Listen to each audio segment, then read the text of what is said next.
உங்கள் பேர் சொல்லி பேசுங்க. என்னுடைய பேர் ஷர்மிளா காந்தி, 34வது வார்டு கவுன்சிலராக இருக்கேன். 2026க்கான நாடாளுமன்ற சட்டமன்ற தேர்தலுக்காக நாமினேஷன் தாக்கல் பண்ணியிருக்கேன்.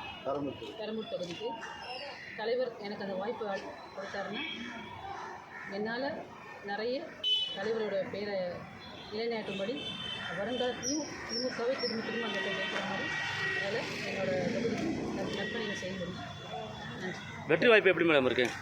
வெற்றி வாய்ப்பு நல்லா இருக்குது சார். பெரம்பூரில் வெற்றி வாய்ப்பு திமுக. அங்கே மகளிர் சப்போர்ட்லாம் எப்படி இருக்குது? ஏன்னா மகளிர் தான் நிறைய உதவிகள் பண்ணுறாரு. எல்லாம் தமிழ் பெண்கள் மகளிர் இது அதுக்கு வந்து நாங்கள் வந்து 10 பேராக போகிறோம். எல்லாம் நல்ல வாய்ப்பு இருக்குன்னு தான் சொல்கிறாங்க. எல்லாம் உதயசூரியன் தான் தலைவர் அறிவித்த பொங்கல் பரிசும் சரி, மகளிர் உரிமை தொகை போன மாதம் அறிவித்த 5000 ரூபாயும் சரி, அது மகளிருக்கான உரிமை நிலைநாட்டி இருக்குது. அதன் விளைவு மக்கள் மனசில் நல்ல பேர் இருக்குது, நல்ல மரியாதை இருக்குது, நல்ல வாய்ப்பு இருக்குது பெரம்பூர் தொகுதிக்கு. அதனால் கண்டிப்பாக நம்ம தான் செய்யணும். இன்றைக்கும் பார்த்தீங்கன்னா முதியோருக்கு விதவை பெண்களுக்கெல்லாம் நீ 2000 போட்டிருக்காரு. 5000 கொடுத்தது நல்ல பேர்ப்பா. அடுத்த வாட்டி எங்க தலைவர் தான்ப்பா.